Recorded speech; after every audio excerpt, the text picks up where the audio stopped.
তিনি একজন মেধা এবং প্রকাশী ব্যক্তিত্ব এবং সারা বিশ্বব্যাপী তার একটা সুখ্যাতি আছে বলে আমি মনে করি।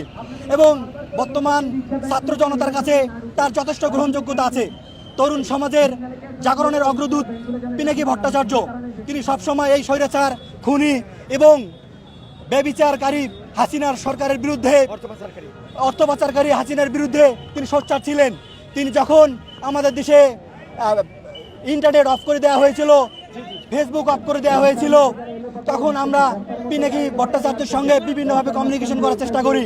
আমাদের ছাত্রদের উপর জুলুম, নির্বিচারের গুলি এবং বিভিন্ন ধরনের বৈশ্বিক নির্যাতনের কথা আমরা পিনাকি ভট্টাচার্যের কাছে তুলে ধরি।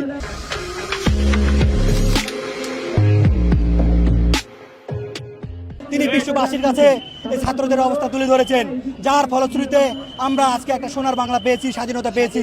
আমরা এই 32 নম্বরে দাঁড়িয়ে কথা বলতে পেরেছি ইনশাআল্লাহ। এই ছাত্র জনতা, এই বাংলাদেশের স্বাধীনতা যতদিন থাকবে, এই বাংলাদেশ যতদিন থাকবে, এই ছাত্র জনতার অভ্যুত্থান যতদিন থাকবে, ততদিন পিনাকি ভট্টাচার্যের নাম থাকবে। আমরা চাই, আমি আকুল আবেদন করব মাননীয় প্রধান উপদেষ্টা ডক্টর ইউনূস স্যার এবং অন্তর্বর্তীকালীন সরকারের যে উপদেষ্টাগণ আছেন, তা আপনারা সিদ্ধান্ত গ্রহণ করুন। ডক্টর পিনাকি ভট্টাচার্যকে এই দেশে ফিরিয়ে আনতে হবে। এদেশে প্রজ্ঞা এবং মেধাশীল সমাজ এবং দেশ গঠন করতে পিনাকির বিকল্প কিছু নেই। আপনারা কি বলেন?